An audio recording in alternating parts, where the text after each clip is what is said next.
ইংল্যান্ডের বিপক্ষে এই সদ্য সমাপ্ত 3 ম্যাচের ওডিআই সিরিজে ভারত তো প্রতিপক্ষকে হোয়াইট ওয়াশ করে একেবারে উড়িয়ে দিয়েছে, গুড়িয়ে দিয়েছে বলা চলে, যেটা আসন্ন চ্যাম্পিয়ন্স ট্রফিতে টিম ইন্ডিয়ার জন্য অনেক বড় একটা কনফিডেন্স বুস্টার হিসেবে কাজ করতে পারে বলে আমি মনে করি। তো ইংল্যান্ডের বিপক্ষে এই সিরিজ থেকে ভারতের জন্য বেশ কিছু যেমন ইতিবাচক দিক ছিল, আবার একই সাথে বেশ কিছু অপ্রাপ্তির ঘটনাও ঘটেছে। তো চলুন আজকের এই ভিডিও সেই সব কিছু নিয়ে না হয় আলোচনা করা যাক।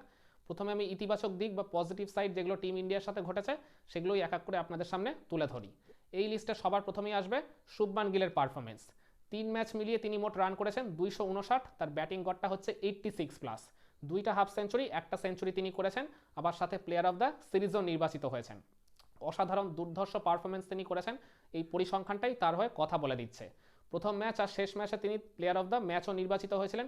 প্রথম ম্যাচে 87 রানের একটা দুর্দান্ত নক খেলেছিলেন, একেবারে শেষ পর্যন্ত ক্রিজের থেকে দলকে প্রায় আর কি ম্যাচ জিতিয়ে মাঠ ছেড়েছিলেন বলা চলে। দ্বিতীয় ম্যাচে রোহিত শর্মার সাথে ওপেনিংয়ে ওই 136 রানের অনবদ্য পার্টনারশিপটা করে ভারতকে ওই জয়ের প্ল্যাটফর্ম সেট করে দিয়েছিলেন। নিজেও 60 রানের একটা ইনিংস খেলেছিলেন, আর লাস্ট ম্যাচে তার পারফরমেন্স তো আলাদা করে বলতে লাগবে না। 112 রানের একটা ফ্যান্টাস্টিক ইনিংস খেলে আর বেশ কিছু গুরুত্বপূর্ণ পার্টনারশিপ করে দলকে একটা বেশ ভালো মতো শক্তপোক্ত অবস্থানে তিনি রেখে গেছিলেন। তো যার কারণে তিনি প্লেয়ার অফ দ্য সিরিজ নির্বাচিত হয়েছেন। তো এই শুভমান গিলের পারফরমেন্সটা কিন্তু আসন্ন চ্যাম্পিয়ন্স ট্রফিতে টিম ইন্ডিয়ার জন্য খুব ভাইটাল হতে চলেছে বলে আমি মনে করি। নাম্বার 2তে আসবেন শ্রেয়াস আইয়ার। শ্রেয়াস আইয়ারও শুভমান গিলের মতোই ব্যাট হাতে একবারে কনসিস্টেন্ট পারফর্ম করেছেন। 3 ম্যাচ মিলিয়ে মোট রান করেছেন 181, তার ব্যাটিং গড়টা 60+। প্রথম ম্যাচ আর শেষ ম্যাচে তিনি হাফ সেঞ্চুরি করেছিলেন, আর মাঝের ম্যাচটাতেও তিনি হাফ সেঞ্চুরিটা প্রায় করেই ফেলেছিলেন, কিন্তু ওই আকসার প্যাটেলের সাথে একটা মিস কমিউনিকেশনের জন্য রান আউটের শিকার হয়ে 44 রান করে তাকে প্যাভিলিয়নে ফেরত যেতে হয়েছিল। তো ওভারঅল মানে শ্রেয়াস আয়ার ওই মিডিল অর্ডারে নেবে বা ওই পার্টিকুলারলি মিড ওভার্সে প্রতিপক্ষের বোলারদের উপর যেভাবে চড়াও হয়ে অ্যাটাক করে আর কি মানে দ্রুত হারে রান তুলে নিয়েছিলেন, তাতে আর কি টিম ইন্ডিয়ার জন্য সেটা অনেক বড় একটা পজিটিভ দিক বলে আমি মনে করি। তো এই চ্যাম্পিয়ন্স ট্রফিতে শ্রেয়াস আয়ারের এই তুখর ফর্মটাও কিন্তু ভারতের জন্য খুবই ভাইটাল হতে চলেছে। নাম্বার 3তে আসবেন আকসার প্যাটেল। আকসার প্যাটেলকে প্রথম 2 ম্যাচে ফ্লোটার হিসেবে টিম ম্যানেজমেন্ট নাম্বার 5-এ ব্যাটিং করতে পাঠিয়েছিল, আর তার পুরো আর কি আস্থার প্রতিদানটা আকসার প্যাটেল ওই ব্যাট হাতেই পারফর্ম করে দিয়েছেন। প্রথম ম্যাচে 52 রানের একটা ফ্যান্টাস্টিক ইনিংস খেলেছিলেন, দ্বিতীয় ম্যাচেও এই 43 রান বা 41 রানের মতো তিনি করেছিলেন, কিন্তু মানে একবারে শেষ পর্যন্ত নট আউট থেকেই দলকে ম্যাচ জিতিয়ে মাঠ ছেড়েছেন। লাস্ট ম্যাচে তো যদিও তাকে ফ্লোটার হিসেবে পাঠানো হয়নি, কিন্তু মানে বল হাতে তিনি কিন্তু ওই মানে এই 3 ম্যাচের ওডিআই সিরিজে 3টা উইকেটও নিয়েছেন, সাথে খুব গুরুত্বপূর্ণ ওই মানে ভাইটাল পার্টনারশিপও ব্রেক করেছেন। তার ব্যাটিং গড়টা হয়েছে 53। তো এই সব কিছু মিলিয়ে আকসার প্যাটেলের মানে এই ব্যাট হাতে বা বল হাতে এই অলরাউন্ড পারফরমেন্সটা কিন্তু আসন্ন চ্যাম্পিয়ন্স ট্রফিতে টিম ইন্ডিয়ার জন্য খুবই ভাইটাল হতে চলেছে। নাম্বার 4-এ আসবেন রবীন্দ্র জাডেজা। রবীন্দ্র জাডেজা প্রথম 2 ম্যাচ খেলেছিলেন, লাস্ট ম্যাচে তাকে বিশ্রাম দেওয়া হয়েছিল, কিন্তু ওই প্রথম 2 ম্যাচেই বল হাতে তিনি যে পারফরমেন্সটা করেছেন, 3টা করে 6টা উইকেট নিয়েছেন, তার বোলিং গড়টা ছিল জাস্ট 10-এর একটু বেশি। আর এছাড়া ব্যাট হাতে তিনি প্রথম 2 ম্যাচে মানে একেবারে জয়ের মানে কি মানে বলতে গেলে লাইনটা ভারতকে ক্রস করিয়ে দিয়েছেন, ফিনিশিং রোলটা খুব ভালোভাবেই তিনি প্লে করেছিলেন। তো রবীন্দ্র জাডেজা এমনিতেই অভিজ্ঞ ক্রিকেটার, আর এছাড়া তিনি এই মুহূর্তে যা ফর্মে রয়েছেন তাতে আসন্ন চ্যাম্পিয়ন্স ট্রফিতে তার রোলটা কিন্তু ভারতীয় দলের জন্য খুব গুরুত্বপূর্ণ হতে চলেছে। এরপরে আসবেন এই লিস্টে ওই হর্ষিত রানা। হর্ষিত রানার ডেবিউট্যান্ট আর কি হিসেবে শুরু করেছিল এই সিরিজটা, মানে এই সিরিজেই তার প্রথম ওডিআই ক্রিকেটে অভিষেক ঘটলো। 3 ম্যাচেই তিনি খেলেছেন, মোট 6টা উইকেট শিকার করেছেন, তার বোলিং গড়টাও যথেষ্ট ডিসেন্ট, 25-এর নিচে। আর এছাড়া মাঝে মধ্যে তিনি 1-2টা ওভারে রান কনসিড করেছিলেন ঠিকই, কিন্তু খুব গুরুত্বপূর্ণ সময় আসা তিনি পার্টনারশিপ ব্রেক করে দলকে ওই জায়গায় অনেক বড় ভরসা দিয়েছিলেন। তো সব কিছু মিলিয়ে হর্ষিত রানাও কিন্তু এই আসন্ন চ্যাম্পিয়ন্স ট্রফিতে টিম ইন্ডিয়ার জন্য আর কি একটা ট্রাম্প কার্ড হতে চলেছে বলাই চলে।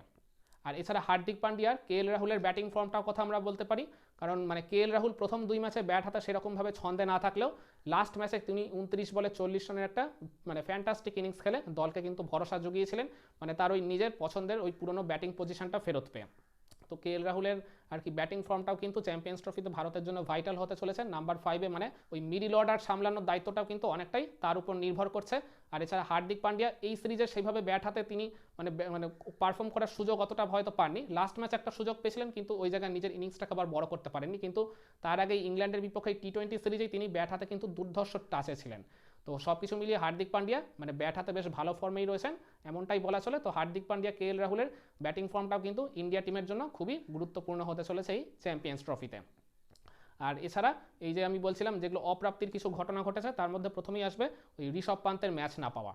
কেএল রাহুলের ব্যাকআপ কিপার হিসেবেই তো ঋষভ পান্ত এই স্কোয়াডে রয়েছেন। তো যদি ধরুন কোনো কারণে কেএল রাহুল খেলতে পারলেন না, তখন তো ঋষভ পান্তকেই আর কি একাদশে রাখতেই হবে উইকেট কিপার ব্যাটার হিসেবে। তো তখন সেই ক্ষেত্রে ঋষভ পান্ত যদি মানে এই সিরিজে একটাও যদি তাকে ম্যাচ খেলানো হতো তাহলে আমার মনে হয় একটু বেটার হতো, তাহলে ওই ম্যাচ প্র্যাকটিসের জায়গাটা তার থেকে থাকতো, কারণ তিনি অনেক দিন যাবৎ ওডিআই ক্রিকেটে ম্যাচ খেলেননি। তো ঋষভ পান্তের ম্যাচ না পাওয়াটা আমি ডেফিনেটলি বলবো টিম ইন্ডিয়ার জন্য একটা অপ্রাপ্তির ঘটনাই বলা চলে। আর এছাড়া মোহাম্মদ শামি, কুলদীপ যাদব আর হার্দিক পান্ডিয়া, এই তিনজনের বোলিং ফর্মটাও কিন্তু বেশ কিছুটা কনসার্নের জায়গা আছে বলে আমি মনে করি, কারণ এই তিনজন নিজেদের মানে নামের প্রতি একবারেই সুবিচার করতে পারেনি এই ওডিআই সিরিজটায়। হ্যাঁ, মোহাম্মদ শামি আর কুলদীপ যাদব 2 ম্যাচে 2টা করে উইকেট পেলেও তারা কিন্তু ওই জায়গায় যথেষ্ট আর কি এক্সপেন্সিভ ছিলেন, মানে অকাতরে রান বিলিয়ে দিয়ে এসছেন অপোনেন্টকে। যদিও মোহাম্মদ শামি প্রথম ম্যাচটায় বেশ ইকোনমিক্যাল বোলিংই করেছিলেন, কিন্তু কটকের সেকেন্ড ম্যাচটায় তিনি যথেষ্ট এক্সপেন্সিভ ছিলেন। অপরদিকে কুলদীপ যাদবের ক্ষেত্রেও একই কথাই প্রযোজ্য। তো তিনি মানে এই দুজনই চোট কাটিয়ে ওই রিহ্যাবিলিটেশন প্রসেসের মধ্য দিয়ে গিয়ে অনেক দিন পরে আন্তর্জাতিক ক্রিকেটে কামব্যাক করেছেন। এই দুজনই অভিজ্ঞ ক্রিকেটার, তারা জানেন আবার কিভাবে ফর্মে ফিরে আসতে হয়। তো ওই অনেক দিন যাবত আর কি যেহেতু ইন্টারন্যাশনাল ক্রিকেটে কামব্যাক করেছেন, আমার মনে হয় সেই কারণেই তারা মানে নিজেদের সেরা ছন্দে ফিরতে একটু সময় নিতে পারে। তো চ্যাম্পিয়ন্স ট্রফি শুরু হতে যেহেতু এখনও একটা সপ্তাহের মতো বাকি রয়েছে, সেই কারণে আমার মনে হয় এই দুজন ওই আসন্ন চ্যাম্পিয়ন্স ট্রফিতেই আর কি আবার নিজেদের সেরা ছন্দে দেখা দেবেন। আর এছাড়া হার্দিক পান্ডিয়ার বোলিং ফর্মটাও কিন্তু একটা বেশ কনসার্নের জায়গা, যদিও তার ব্যাটিংটা আমি বলবো নিয়ে অতটা চিন্তা করার প্রয়োজন নেই, কিন্তু বোলিংয়ে তিনি কিন্তু এই সিরিজে বেশ রান বিলিয়েছেন। আবার যদিও শেষ ম্যাচে 2টা উইকেট শিকার করে খুব গুরুত্বপূর্ণ সময় তিনি দলকে ব্রেক থ্রু এনে দিয়েছিলেন। তো হার্দিক পান্ডিয়া যেহেতু 3 নাম্বার সিমার হিসেবে এই টিমে থাকবেন, তো তার বোলিংটা কিন্তু চ্যাম্পিয়ন্স ট্রফিতে ভারতের পয়েন্ট অফ ভিউ থেকে খুবই গুরুত্বপূর্ণ হতে চলেছে বলে আমি মনে করি। আর এছাড়া আমি বলবো আর্শদীপ সিং আর ওয়াশিংটন সুন্দর, এই দুজন আর কি ওই সিরিজের লাস্ট ওয়ানডে ম্যাচটা খেলেছিলেন ঠিকই, কিন্তু আমি মনে হয় মানে আরেকটা করে যদি তারা ম্যাচ পেতেন এই ইংল্যান্ডের বিপক্ষে ওডিআই সিরিজে, তাহলে তাদের প্রিপারেশনের জায়গাটা আরেকটু বেটার হতে পারতো বলে, তো ওই জায়গায় তাহলে আরেকটু তারা চ্যালেঞ্জ নিতে পারতো বলে আমি মনে করি, যেটা এই আসন্ন চ্যাম্পিয়ন্স ট্রফিতে ভারতীয় দলের জন্যই খুব ভালোভাবে কাজে লাগতো। আর এছাড়া এই সিরিজ থেকে ভারতের যেটা সবচেয়ে বড় প্রাপ্তি ঘটেছে বলে আমি মনে করি সেটা হচ্ছে ওই 2 সিনিয়র ক্রিকেটার বিরাট কোহলি আর রোহিত শর্মা, এদের আবার ফর্মে ফিরে আসা। কারণ এই 2 ক্রিকেটারই দীর্ঘ একটা সময় ধরে বড় রানের দেখা পাচ্ছিলেন না, কোনোভাবেই তারা 50+ স্কোর করতে পারছিলেন না, কিন্তু এই দুজনই এই সিরিজের 2টা আলাদা আলাদা ম্যাচে পারফর্ম করে আবার নিজেদের ওই মানে ফর্মে ফেরার ইঙ্গিত দিয়েছেন। সেকেন্ড ম্যাচে রোহিত শর্মা 119 রানের একটা ফ্যান্টাস্টিক ইনিংস খেলে আর কি দলের আর কি জয়ে সবচেয়ে বড় মানে ভূমিকাটা পালন করেছিলেন, আবার সাথে প্লেয়ার অফ দ্য ম্যাচও সিলেক্টেড হয়েছেন। আবার ওই মানে সিরিজের লাস্ট ম্যাচে বিরাট কোহলি 52 রানের একটা ইনিংস খেলে আর শুভমান গিলের সাথে 116 রানের পার্টনারশিপ করে দলকে অনেক বড় ভরসা দিয়েছিলেন। তো আমার মনে হয় সব কিছুর ঊর্ধ্বে গিয়ে এই 2 সিনিয়র ক্রিকেটারের ওই চ্যাম্পিয়ন্স ট্রফির মতো এত বড় একটা টুর্নামেন্টের আগে ফর্মে ফিরে আসাটা ভারতের জন্য সবচেয়ে বড় পজিটিভ দিক, যেটা মানে এই টিমের বাকি জুনিয়র প্লেয়ারদেরও অনেক বেশি কনফিডেন্স দেবে বলে আমি মনে করি। তো আমার কাছে এই পয়েন্টগুলোই মনে হয়েছে যে ভারতের জন্য ইতিবাচক দিক ছিল।